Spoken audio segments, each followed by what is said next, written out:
Hello and welcome to my chat to you today. Thank you so much for the invitation to present to the Mankind webinar series. I'm so sorry that I can't be there in person. I fully intended to be there, just unfortunately things have got in the way and I can't be with you today. And instead of delaying it, we thought we'd just crack on and hopefully you'll enjoy the presentation, find some stuff interesting, and please get in touch with me if there's anything that I can do afterwards.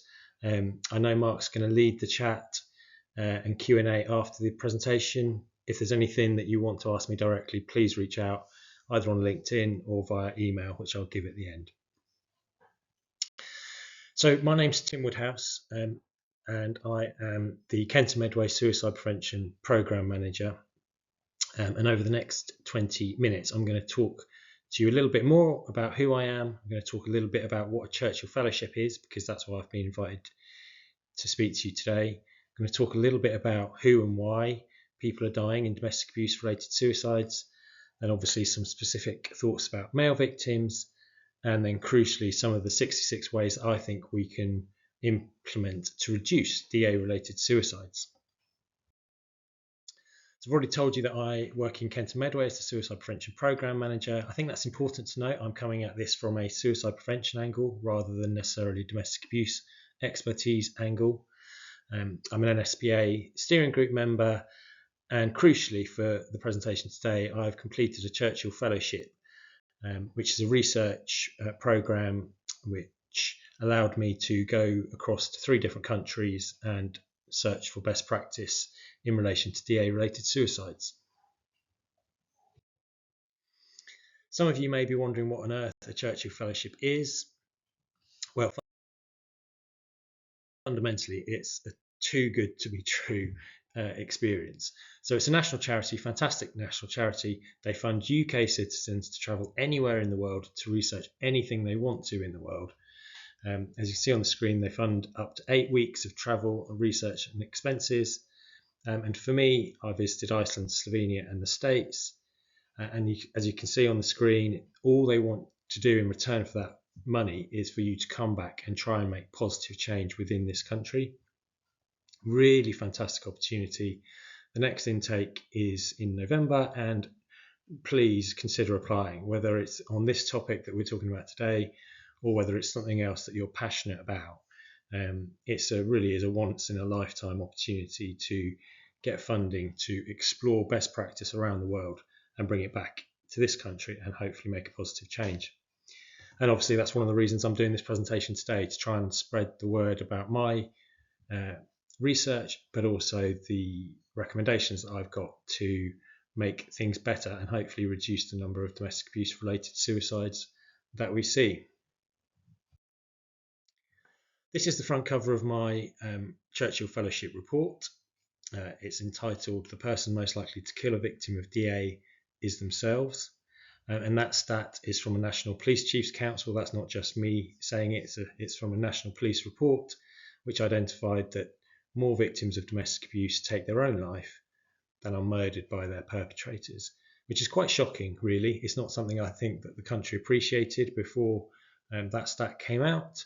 And now me and a few other people around the country are talking and highlighting the impact of domestic abuse on the suicide numbers. I've already said I'm a public health professional. I don't just want to count dead people, to put it bluntly.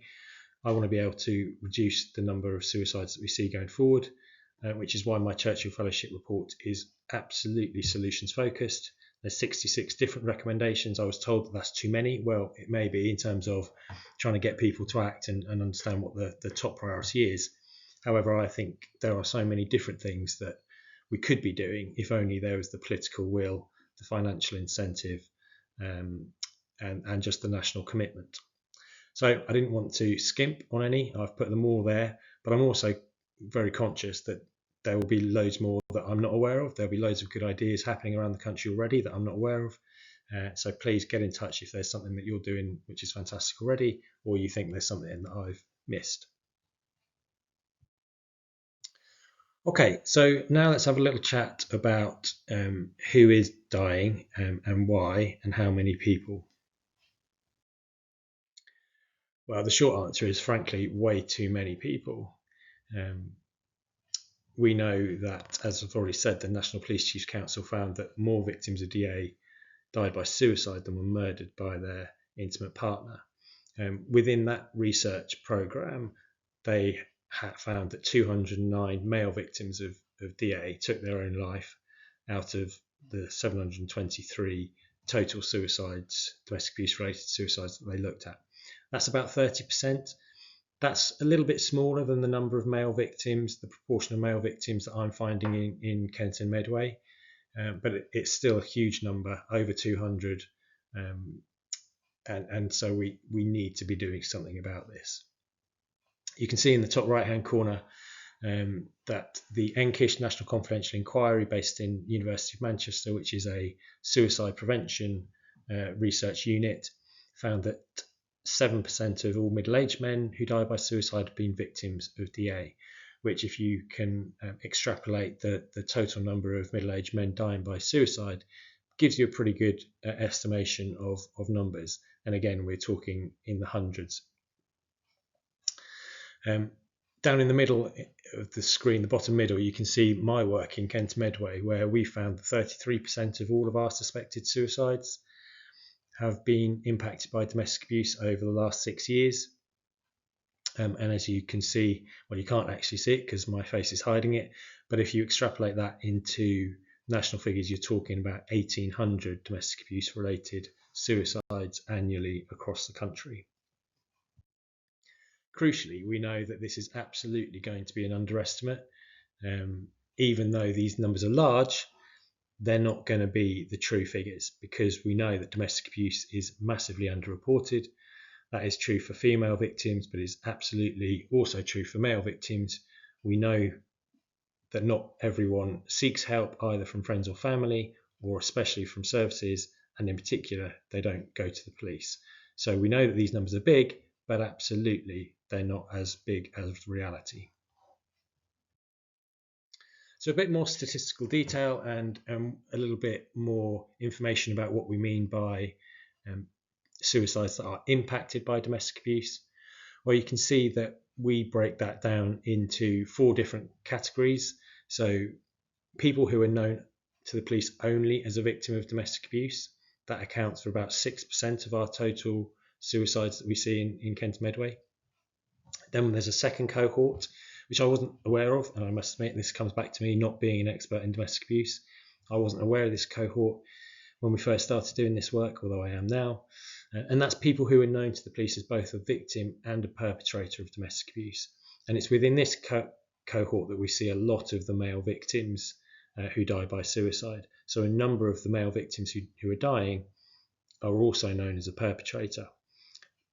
I think we need to do a lot more research to understand exactly what is going on in this group and what the status of those victims are. Then there's also this third group of people who are known to the police only as a perpetrator of domestic abuse.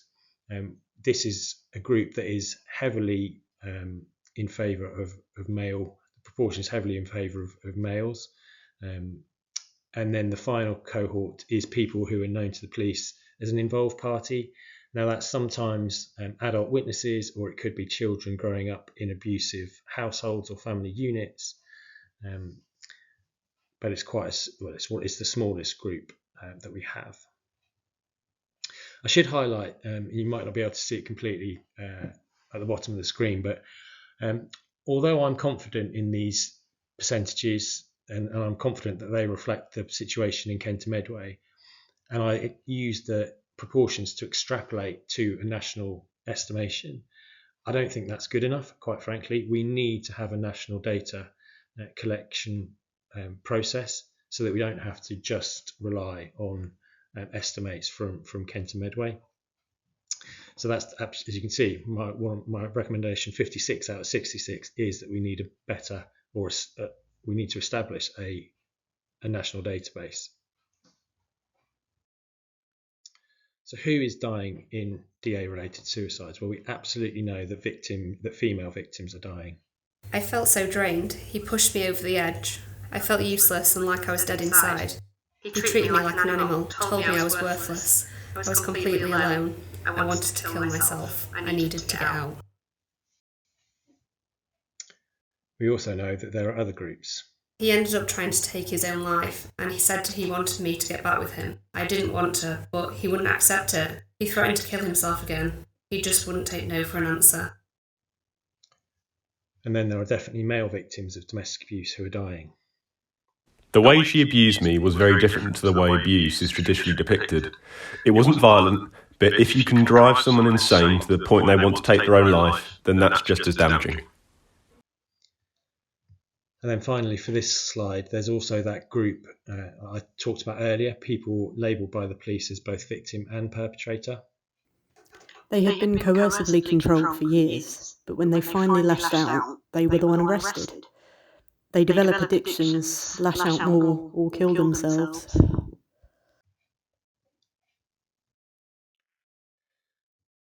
So there's some very tragic illustrations of the type of people who are dying. But if we dig a little bit deeper and try to think about why victims of DA may be attempting suicide. I knew that he was going to kill me, so it wasn't a matter of choosing to die, just who was going to do it. And that's someone from what we call the first cohort of victims of domestic abuse, where they are so convinced that they are about to be murdered by their perpetrator that actually attempting suicide themselves gives them some sort of control over the manner of their death, which is obviously a horrific position to be in. But not all victims of domestic abuse feel that way. You don't have to be physically strong or use violence to kill someone. I'd bet all the money I've got that there are a significant number of male victims who end up taking their own lives as a result of the abuse they've suffered. And this cohort, as we've heard, a lot of men will be in this cohort. They're not necessarily physically scared that they're about to be murdered, but it's just the constant wearing down of the coercive control. It's the constant belittling. It's the constantly being told they're worthless. It's the constantly being told that their friends and family don't value them. And actually that can be so damaging and break down self-esteem so much that they end up trying to take their own lives. But again, there's the third cohort. When we were shopping, I would stare at my feet so I didn't run the risk of getting caught glancing at another woman. It becomes a learned behaviour. They talk about victims being isolated as if it's something active that the perpetrator does, but it's far more insidious than that. You end up isolating yourself. And so some survivors who have attempted to take their own lives have told us that actually they do feel so trapped, they feel so let down by services that when they've tried to reach out, the support wasn't there, or even worse, as we come on to, they end up getting arrested as the perpetrator themselves. That they feel so trapped and so lonely that dying and suicide was their only option, which again is a terrible place to get to. Okay, so now I'm going to reflect some of my own thoughts that I kind of formed while I was completing my Churchill Fellowship, in particular around kind of male victims. And one of the common themes that I was kept on hearing was that male victims often feel let down by services. So you can see in the big orange quote here that this person told me that they thought that telling the truth was the best policy, but actually in their experience, when they told the police the truth and they highlighted the police to the abusive relationship, actually they were the ones who ended up in custody. And as you can see, they felt really scared by that. When the police force that you expect to be able to help you in your time of trouble actually starts treating you like the enemy, that's obviously not a very good place for your mental well-being. And a similar view was in the blue quote.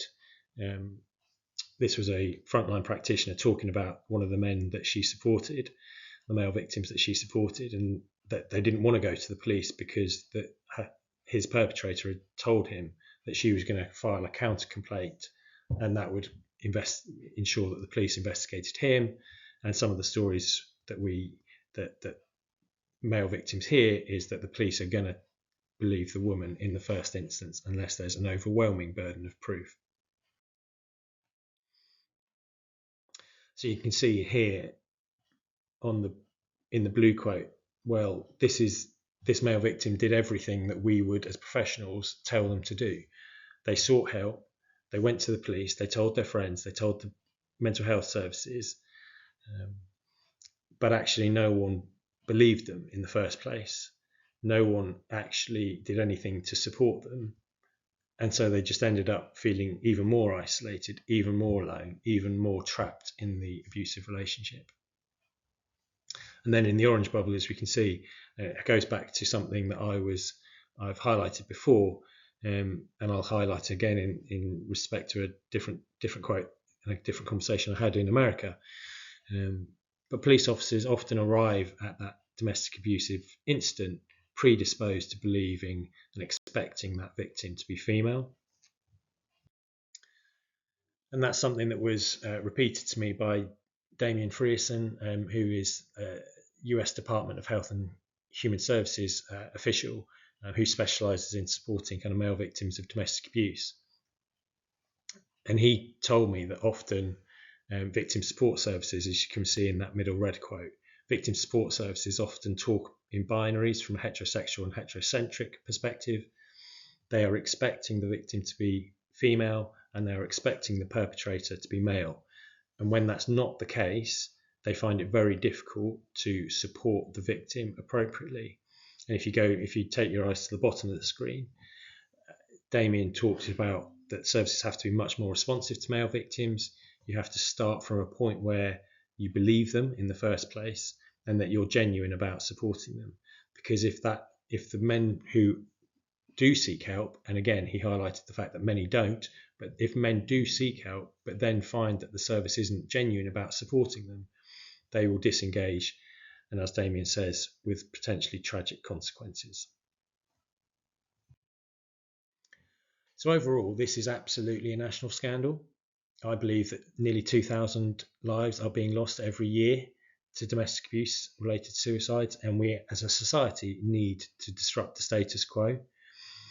But it's vastly complicated, it is vastly nuanced, and therefore I think the solutions have to be nuanced as well.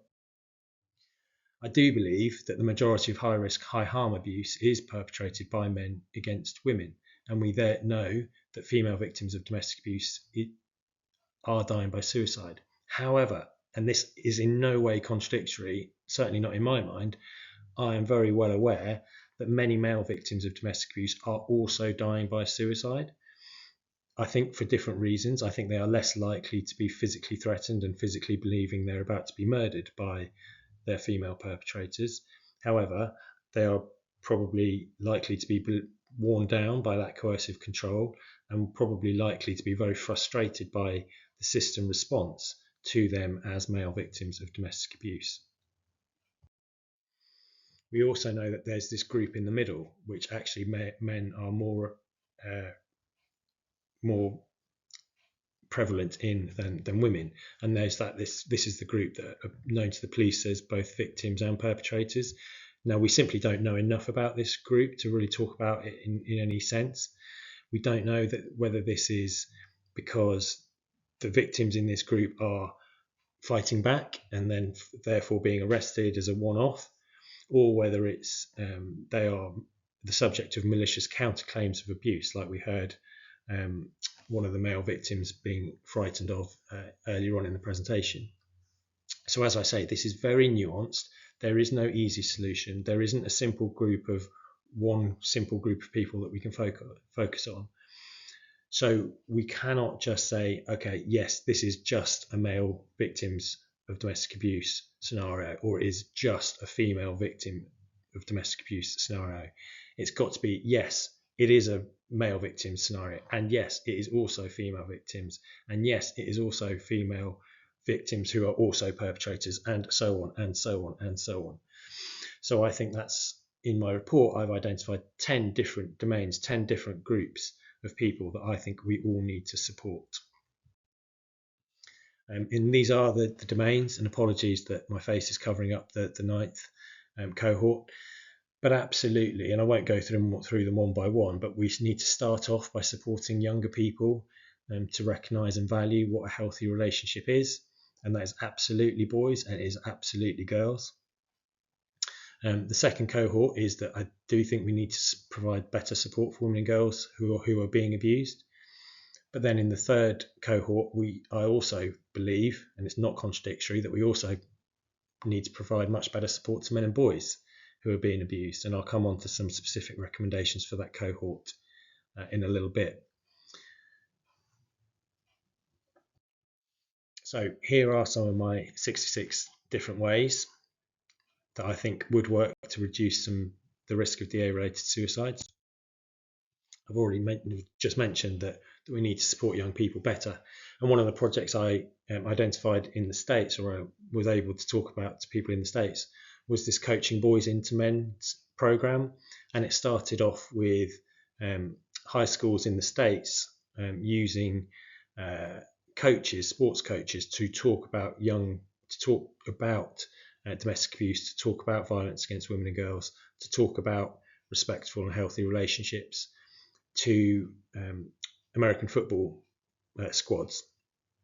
And now Nicole Devlin, who's also a Churchill Fellow, has translated that program into a UK context and is working in Northern Ireland at the moment, before coming into hopefully kind of bring that over to England as well, into high schools in this country. And the philosophy behind it is that it is a much more long-term program, rather than just a half an hour in a PSHE assembly once every year or so. It's a long-term program, weekly sessions with these boys to help them understand what healthy relationships are. So in terms of some of the recommendations that I want to highlight for men and boys who are being abused, well, fundamentally, I think we should just be asking the question, are you feeling suicidal? It sounds really silly and really simple, doesn't it? But until you ask that question, are you feeling suicidal, you as a professional trying to support them won't know the answer. And if you don't know the answer, then you can't put into action a specific safety plan which has a realistic chance of keeping that person safe. We know a lot about safety plans from the domestic abuse world. They all look at how to keep that individual and the victim safe from the perpetrator. We need to keep doing that, obviously. However, in addition, we also need to ensure that our safety plans take into account the risk of suicide as well. And without asking the specific question, are you feeling suicidal, you're not going to know enough information to make that safety plan effective. I think DA services should absolutely start from a position of believing anyone, whether that's male or female, coming into their service seeking support. As Damien says in the quote that I've used there, no one deserves to be abused, and services should be believing people and supporting people. I also think my recommendation number 26, again, pretty obvious, but there is something different about being a male victim of domestic abuse compared to being a female victim of domestic abuse, and we need to provide specific training to support workers, police officers and health professionals in that specific differences in relation to male victims of DA. I've highlighted this a couple of times now, but we also need to understand a lot more about this group who are known as both victims and perpetrators. And we also need to ensure that frontline professionals are able to identify and distinguish the difference between spurious counter-allegations compared to when people are perhaps just making a one-off use of violence in a resisting way to resist the violence of their partner and their perpetrator. I think we also need to do a lot more domestic abuse related death reviews around suicides that are impacted by domestic abuse. There are a growing number. It's definitely better than it was, but it's still not enough. We know that the majority of deaths, domestic abuse related deaths, are by suicide now, and yet we're not seeing that same level of multi-agency reviews, whether that's a DHR or in many places of the country now known as DARDAs. And we also need to much more attention on this issue from policymakers, practitioners and the public. So in terms of simple things that you can do in your own local area take a look at your local domestic abuse strategy, take a look at your local suicide prevention strategy, and ensure that they both include this issue. And if they don't, then make sure you work with the people who are in charge of those strategies to get a focus on it. We also need to conduct a far greater amount of high quality academic research. I started my Churchill Fellowship because when I looked for existing research out there, there is so little, and I mean it's virtually none. There are a few academics now who are starting to look at this, but in comparison to looking at the impact of domestic abuse on mental health, where there is some, when you actually look at specifically the link between suicide and domestic abuse, there's very, very, very little out there. So we need to get better, because there are so many things we don't know. As you can see on the screen, I'm not going to go through them all, but we don't know whether different types of domestic abuse have different suicide risks. We know that some people are more scared of being murdered, and that's why they think about suicide, but we don't really know whether coercive control is worse or better or less risk or more risky than, for instance, stalking or financial abuse. And neither do we know how different intersectionalities like age or sexuality or perhaps even religion or physical health conditions may impact on the risk of suicide amongst domestic abuse victims. So need to do a lot more research. But my final recommendation, and if I did have to boil it down to just one, in terms of which is my most important recommendations, it would be this: and that a national task force needs to be brought together to explore every single aspect of domestic abuse related suicides and to agree a national action plan. This is way bigger than just me. It's way bigger than just you guys who are listening to me in the webinar this afternoon. We need to bring together a task force to include politicians, policy officials, people with lived experience, both male victims, female victims. We need commissioners, we need providers, and we need both the domestic abuse sector and the suicide prevention sector in all of those categories. It's not possible for the domestic abuse sector to solve this issue on its own, and it's absolutely not possible for the suicide prevention sector to solve it either. We need to bring both those worlds together so we can learn from each other, because absolutely, as I say at the bottom, it's going to take all of us and a lot more to reduce the risk of DA-related suicides. Okay, that was my last slide. I will put I'll ensure Mark puts my email in the chat. I'm more than happy to kind of take questions by email or via LinkedIn. I'm, again, really sorry I can't be here in person with you today, but my report is published. If you want to see the whole 66 recommendations, then please follow that link, and maybe Mark can put that in the chat as well, save you trying to write it down off the screen. But thanks again so much for the invitation to speak to you today, and I hope you have a good rest of the session. Thank you.